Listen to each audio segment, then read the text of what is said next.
Thank you, Mr. Speaker, sir, for the opportunity to express my support for this budget.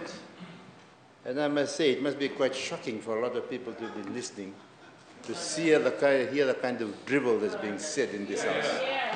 We've had so many of the members of the other side says we don't support this budget. So to everybody that's out there, when they heard that we are going to have zero VAT on all of those products, this is what these people are saying.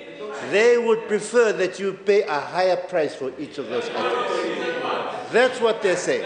Honorable Mikelewere, Honorable Asirandondo, Honorable Saruterandondo. They are telling the people of this country, we want you in this time when people are finding it difficult to pay things, they want you to pay a higher price for each of those items. Each of those items. They're telling the civil servants of this country, this budget is saying that your meal allowance, which used to be $20, which had to be brought down to 10, they want you to keep getting the 10 and not the 15 that this budget is talking about. They're telling all the civil servants in this country that are working out in the maritime allowance, we had to stop your maritime allowance because of COVID-19. We want you to continue not getting the maritime allowance. That's the kind of thing that they're saying. That's the kind of message they're giving to the people of this country. They do not want what this government wants, which is to provide support to people that need that support in this hour of need. When the price of food items is going up, when the cost of freight is going up, and we import so many things into this country, government is trying to give a helping hand to people that need that assistance, and they are saying they should not be getting that assistance. You're showing your true colors. Your true colors, it doesn't matter what sort of assistance government gives to the people of this country, you just want to rubbish everything that government does. Your true colors are being seen. Mr. Speaker, sir, this government, from the time that it started, from the Bainimarama government to the Fiji First government, has a record of being a very decisive government. Very, very decisive in everything that it does. It has shown over the years that it looks at the context that we face in a particular situation, it assesses that situation, it makes the necessary amendments, then it's very decisive about what it does. It does not dilly, it does not dally. It does not dilly, it does not dally. It makes a decision and implements it because it sees that that's what needs to be done for the benefit of the people of this country. As a result of that decisiveness, we had for the first time ever 9 years of consecutive growth. 9 years of consecutive growth. Historic. People have said, oh, the growth was too low. You will have a lower growth if your base is very low, then it's very easy for you to have high economic growth rates. When you become a middle income developing country, then the growth rates that you have are going to be lower. That's normal in the progression of a country. We've had 9 years. During the height of COVID-19, we looked after our people. We made sure that the people that needed social welfare still got that social welfare. There were people on that other side that were making fun of these COVID jabs. They talked about 666 and whatnot. They sent false messages to the people of this country not to get the COVID jab. Imagine if we had listened to that kind of dribble. Imagine if we had listened to that kind of rubbish and hogwash that is being spread. We never did that. We never devalued our country. We never devalued our currency, sorry. We never even thought about printing our money. Imagine if we had devalued our currency. In this time of inflation, our money would be almost virtually worthless. Because we knew what we had to do, we were decisive, and we made sure we carried out what we need to do. We decided that we need to manage COVID-19 and at the same time get ready to get our economy running again. And we managed to do those two things. We managed to raise the vaccination rates of the people in this country. That's why today all of us are not wearing masks. Because we did it. We did what needed to be done. We told the workers, no job, no jab, no job. We forced that issue through. Other countries followed suit because we did it. That's what I'm telling you. This is a government that is proven that it is a decisive government. It's decisive. When something needs to be done, we do it. And we do it to the very best of our ability. That's the kind of thing that we need in our country. Now, in the situation that we have now in Fiji, today, as I was just thinking about this today, as I was reading about the COVID situation, there are so many other Pacific countries that are now gripped by COVID-19. Samoa, Tonga, all of these other countries. We have managed to go through that. And I think, as I the only reason that we've been able to do that because we've listened to people, we've listened to the experts, and we have strong, decisive leadership. Strong, decisive leadership that is not afraid to make tough decisions and stick by those tough decisions, no matter what people say, for the benefit of the people of this country. Absolutely. Decisiveness, decisive leadership, decisive government. That is what we see all along from this side of the House. This, what do we call it, revised budget? This revised budget addresses the issues of the day.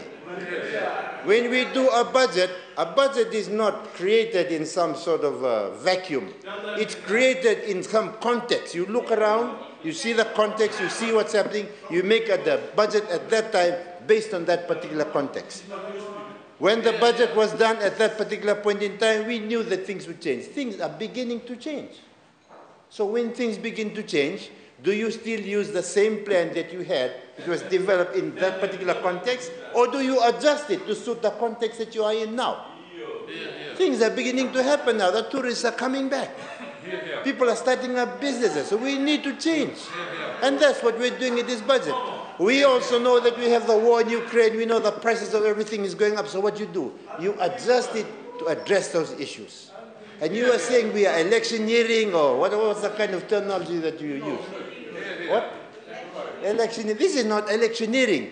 This is looking at the needs of the country and having a revised budget that addresses those precise issues. That's what governments do. They address the issues at hand. And that is what this budget is doing. We are beginning to make some headway in our economy. Things are beginning. Yes, there are still people that were unemployed as a result of COVID. Some of them are still unemployed. But a lot more people are beginning to be employed. You look at the number of advertisements that are coming out in the newspapers, it shows that jobs are being created. More jobs are opening up. So things are beginning to move along. You've seen the focus that we have on reducing the red tape to get the businesses going. Somebody on the other side, they said, all the investors have not coming through. Last week, we were talking to a group of investors. There was a group of 20 of them. Almost 20 investors here flew from America, wherever, with all these plans. That's not a reflection of people that are, in these difficult times when there's no capital around, these people still want to come to invest in Fiji. Why do they do that? Because they recognize a government in place that's decisive, that wants that investment, that's putting in place the ground for which they will be able to invest and they can get a return on their investment. And those are the kinds of things that I wanted to say today, Mr. Speaker, sir. We're beginning to make headway. Where you look at this revised budget, it's talking about getting rid of red tape, making the processes much better so investors can come in, they can create jobs, and that will benefit everybody in this country. We're giving relief to students. They have to pay back their, what do you call that thing, the TELS. Yeah, we're moving it back 2 years because we know in that 2-year period they could not start paying it back. We're moving it back 2 years. We're assisting farmers who wish to transition from sugar to other agricultural products. But we are not abandoning those who wish to remain in the industry. And the development of the national minimum wage. Some people said, we suggested this national minimum wage 5 years ago. You make a decision, you look at the context of the particular, of that point in time, and you make the decision to increase the national minimum wage at the right time. Just because you suggested that it should be done 10 years ago does not mean that was the best time to do it. You decide to do it at the right time. We've just gone through COVID-19 now. It was supposed to be reviewed back in 2020. We had the COVID in the interim, and now it's being done now. So it is being done. We keep on moving in that particular area. Now, Mr. Speaker, sir, in terms of some of the things that I've liked about this particular budget, in terms of one of the biggest issues that people are always talking about, and I admit there are a lot of challenges in getting clean water to everybody in this country. There are a lot of challenges in that. Some of these challenges are legacy challenges that we will continue to address over time. But this particular budget has given us a grant of around $195.2 million to the Water Authority of Fiji. About 80.7 million of this is for operating expenses, which is increased by 8.7 million to boost the provision of water and sewage services. And also, we look forward to being able to use this to address the major issues that we've had in this country. Over the past few months, I agree that we have had some severe water disruptions in the Greater Suva area. Thankfully, through this revised budget, and so this is what I'm saying, through those disruptions, this budget is trying to address some of the issues that led to those to the disruptions of water in the Greater Suva area. There's about 3.9 million that is being provided in the budget to try to address those issues. That money will be used to valve operations, to control the amount of pressure where the water is going in the system, to also buy emergency tanks that we can put in densely populated areas, to fill those tanks so we can cut down the amount of money that we use on water cutting.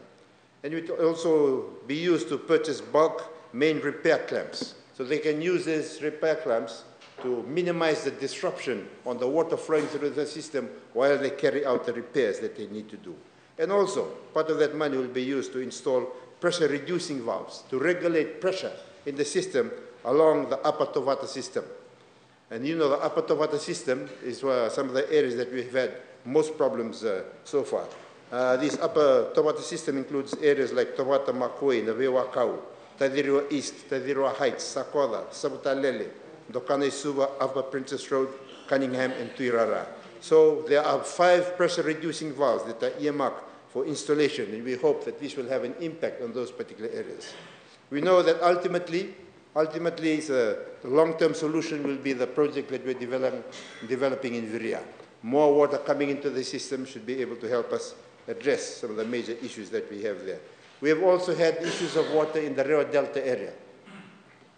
In the Rewa Delta, in the whole of the Tambara, the greater Tambara area. In this budget, we have in the Nataki Vinga outlet mains. This is the outlet mains in the Kamba Peninsula. There's going to be 1.1 million to extend that outlet mains to benefit around 1,250 people along the Nakelo to Kamba Peninsula and to improve water supply and water pressure. There will be 4.5 million to upgrade and replace the existing 200 millimeter PVC water mains along Tangi Tangi for 6.3 kilometers to address intermittent water supplies in Tangi Tangi, Galela, Nasivi, Matadawa, Hani Road, and Lumbu Lumbu areas benefiting 4,000 people. There's 3.38 million assigned to complete water supply projects in the western and northern regions. Malake Island, Kalsa Top, Watawaka No. 1 Road, Olasara Sewerage Road, Malo Village, Nalangi Primary School, Yalava, Samu Samu Settlement, Vanua Kula, Tundrasa Tropic Wood, Koroi Volu, Matalevu Navundi, Tunavai, Nasarava, and Winikawakawa. Also, as part of this, you will see in this revised budget, we're bringing back rainwater harvesting. A lot of rainwater harvesting projects have been stopped from 2019 because of various reasons, but now we have $1 million provided for the pending application from 2019, and some of those were also put on hold by COVID-19 that has impacted us over the past 2 years. The Viria project, which is, as the Honorable AG said, is the greatest investment that we've had in the water system in this country over time. This first phase is going to cost us $270 million. There has been a lot of issues that have addressed the speed at which it could develop, but we're looking forward to be able to commission this in the year 2023. And it will provide an additional 40 megaliters, or 40 million liters into the system. Some of that water will feed into Suva, other waters will go into Tailevu and into Rewa areas.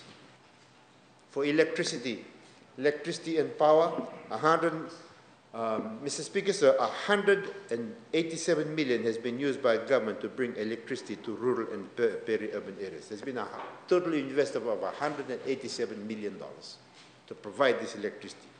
Grid extension and house wiring, there's 1.6 million in Head 50 for this, with 48 schemes. Central Division will have 13 schemes, Western Division 29, and the northern, 6 schemes to benefit 5,000 Fijians. The EFL subsidy for residential customers of income of less than 30,000 for the first 100 kilowatt hours. More than 50,000 benefit on this on a monthly basis. And this is not the selected few. This is the people who need the assistance are being provided that assistance. The EFL subsidy for micro, small and medium enterprises for those with a turnover of 1.25 million has been extended for an additional 6 months until the 31st of July 2022. In the energy sector, Mr. Speaker, sir, we have a number of major targets. One is 100% access to electricity for all households in Fiji. Secondly, to move entirely from fossil fuel-based energy to renewable energy in order to reduce greenhouse gas emission. And the third is to enhance energy efficiency. One of the biggest challenges that we have in reducing greenhouse gas emissions in energy is in the transport sector. As you know, the transport, most of it runs on fossil fuel. So the proposed electric shuttle bus project is therefore a very welcome development. We look forward to the trialing of the system in the commercial centers with a system centered around Valelevo. And I think that is going to be something that we look forward to into the future. For the roads, have continuously been a challenge. I've expressed these sentiments this year in a number of places that I speak to about the cost of floods that we have on the roading infrastructure that we have in Fiji. In just these two incidents that we've had so far this year, FRA has estimated damage will cost around $100 million to completely rehabilitate. So that's a lot of money. So in this budget, we have now a $338.2 million budget, increase of about $65 million. $72.9 million of this will be used for essential road maintenance.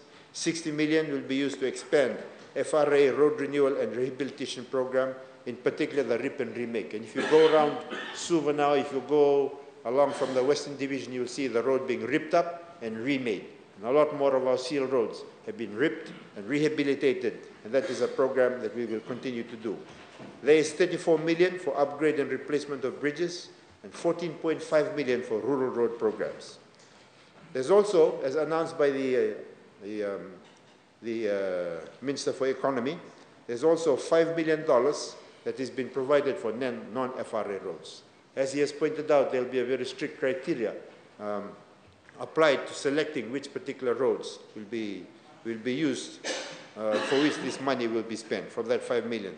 In particular, there will be a focus on roads that provide access to schools, to health centers, to settlements, communities, villages, and markets. And this is a one-off funding because normally FRA budget is meant for the FRA roads. In Fiji, we have around 11,000 kilometers of road, and FRA roads comprises about slightly over 6,000 kilometers of that 11,000 kilometer of road in total. The $102 million for the Transport Infrastructure Investment Sector Program, or the TIISP, to rehabilitate major roads along Kings and Queens Road, complete designs for 40 major bridges and the crucial jetties that we have in Natovi, Nambawalu, and Sausavu. Since 2015, Mr. Speaker, sir, FRA has built 65 bridges and crossings. 65 bridges and crossings. Currently, we are building 11 bridges with another 40 bridges and 3 jetties in design phase. So there's a continuous focus. We have around 100 critical bridges in Fiji that we will have to, that we are planning over time to be able to rehabilitate.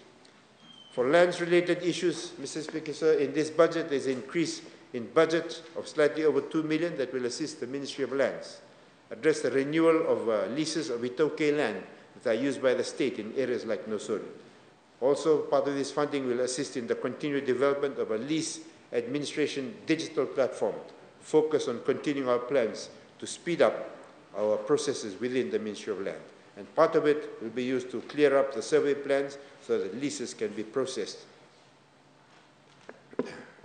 as part of the approach to try to address all the issues that have been addressed by, in terms of the speed of developing the subdivisions and the problems that the people are having with the surveys. So, Mr. Speaker, sir, I think, as I was thinking about what to say about this, there was one question that the Minister of Economy kept asking during his budget address, and that was, the question that people were asking is what lies ahead.